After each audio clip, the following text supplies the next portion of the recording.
Imagine a perfect world where you can build a restaurant, open the doors, and make loads of money. Unfortunately, those days are over. It takes great leadership, hard work, and long hours to operate a successful restaurant. Together, we can make it happen. This is Restauranttopia. Welcome back to Restauranttopia. We have another fantastic episode for you today regarding supply chain, which is appropriate for these times because there's a lot of movement in the supply chain going on, mostly negative, some positive, but Anthony's put together some great show notes and prep for this, so we're going to rock and roll here. Anthony, how you doing? I'm good. Wait, I was supposed to put together show notes? Oh, I don't know. I assume. You keep setting up these expectations for me. You got to be careful with this. I encourage everyone to go to restauranttopia.com, check out the podcast episodes, and look at the show notes. You will know a distinction between the pod that Anthony does, the copious amounts of show notes that are very detailed with backlinks and all that stuff. And then you got mine where it's just like, hey, enjoy the show. Like, look, check this out. We talked about restaurant stuff. I have the bullet point gibberish. My wife looks at my emails and texts. She goes, how does anyone understand what you say? Brian, how are you? I'm doing great. Thanks for asking. Thanks for being here, guys. Let's rock and roll. Oh, yeah. Okay. Yeah. So we get started? I just think this is the area of your business as a restaurateur that you're not looking at, that you really got to be aware of, because everything pre-pandemic was just in time. Everything was set up that you got everything was working seamlessly until there was a little disruption. You got a container jackknifed in the Suez Canal, or you got a global pandemic, or whatever happened this week. This is disrupting the supply chain. So, Anthony, I can't wait to hear what a restaurateur should be doing, thinking about, and next steps as far as handling disruption in the supply chain.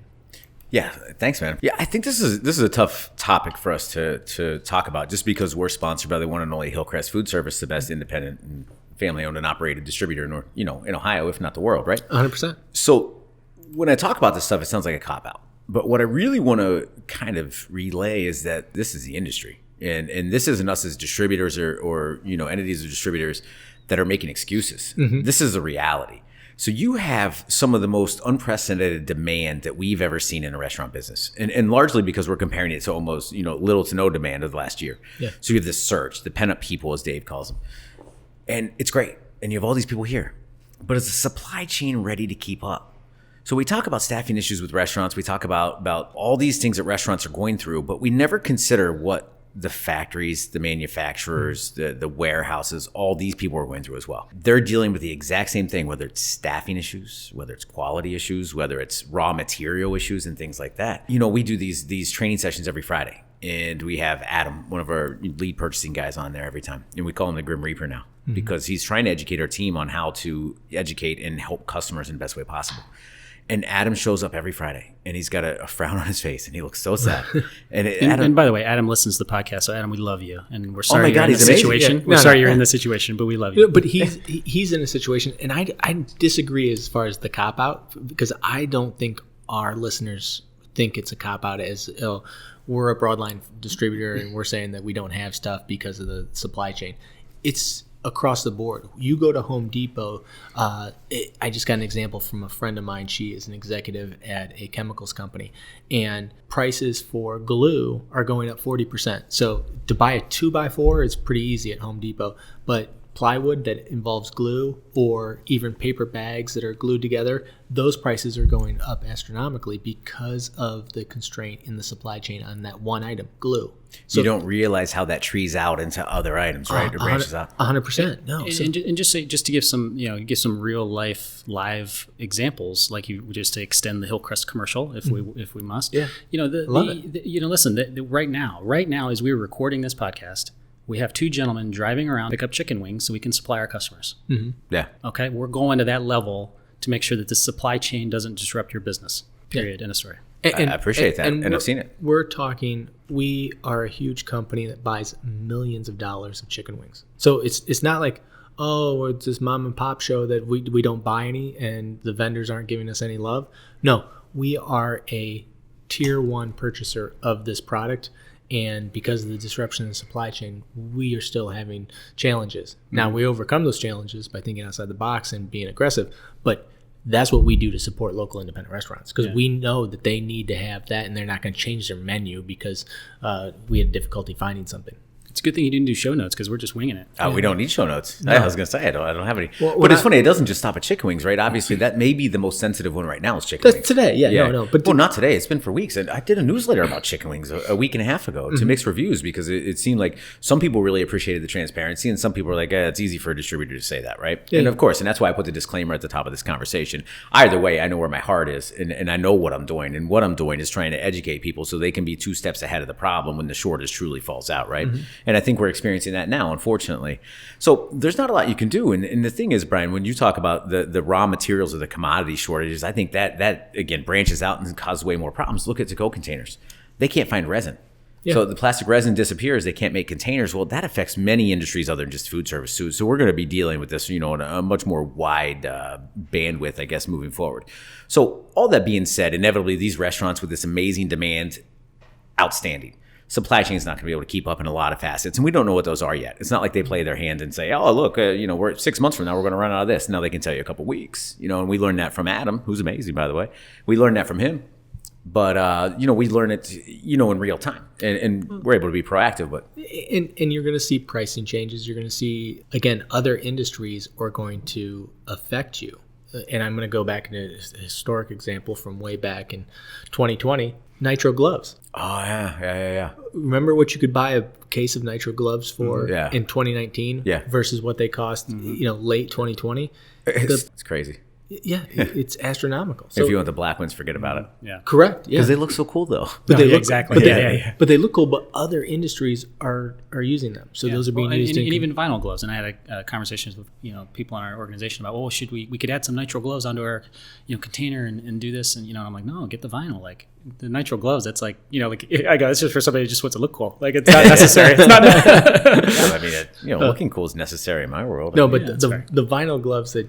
She's wearing black Nitro gloves out there. Yeah, that's awesome. So to your point, other industries are using them. Yeah, no, correct. We know the supply chain is struggling right now. We know there's all sorts of issues and cracks and fissures and things of that nature. So I think what we got to get down to is really what can operators do to alleviate this, to combat this? And Brian, I know you talked a lot about QR code menus, and maybe you could elaborate a little bit on that and how that's effective. The beauty of the QR code, and we've all seen these, and I'll put some examples, and we have some how-tos to create a tutorial for free to do your own little table tents with QR codes to your menu.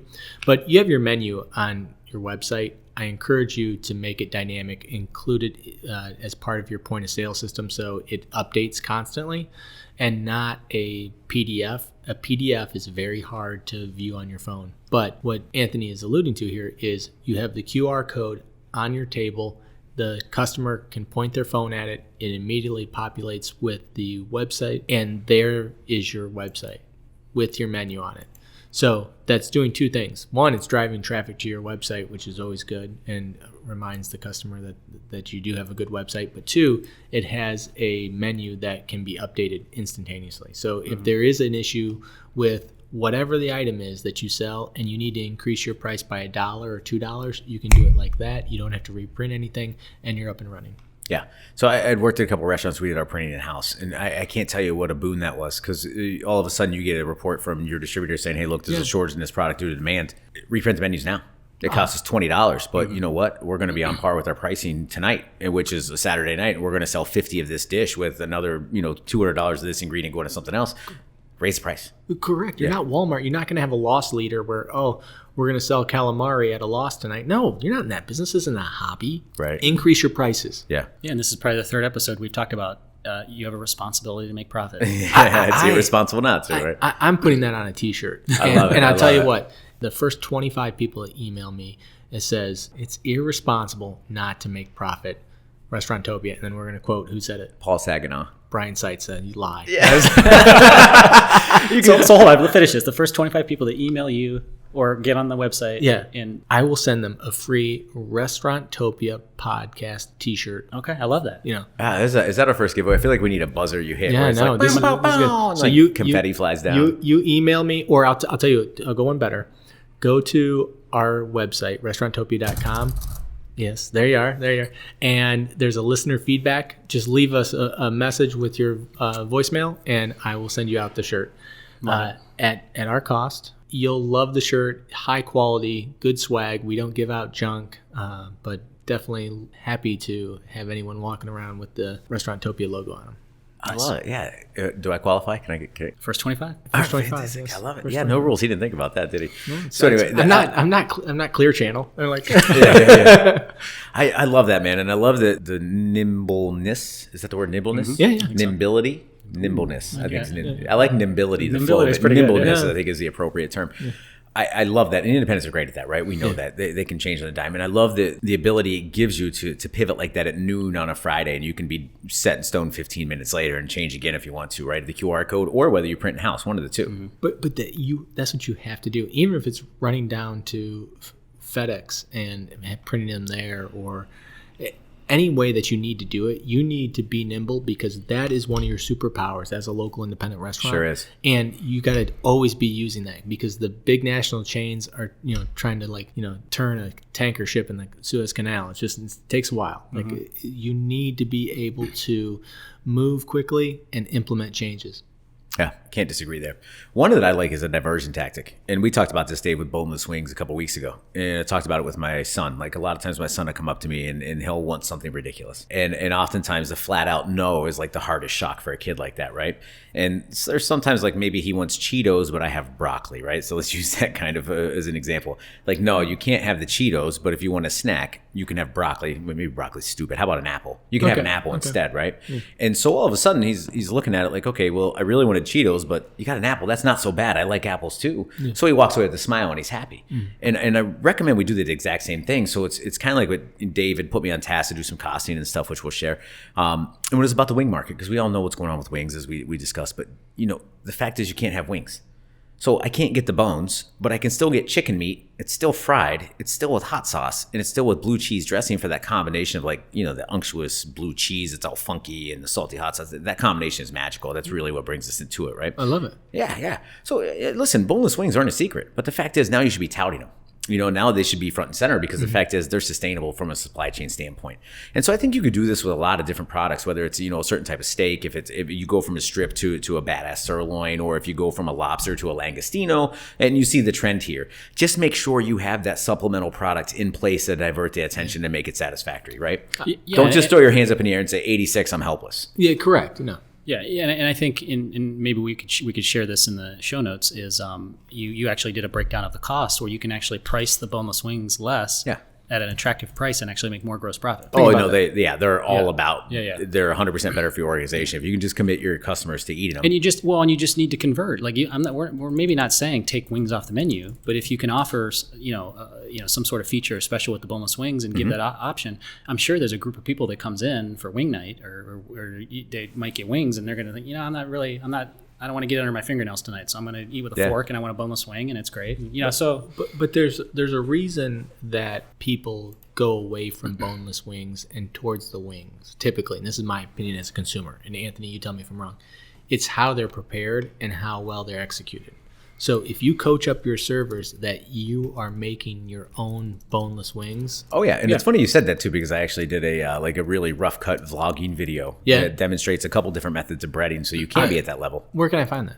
Well, it's on YouTube right now. I'll share the link. Okay, how's that? We'll put it in the show notes so you can check it out. No, I definitely want to check that out, because I think that is the next level thing.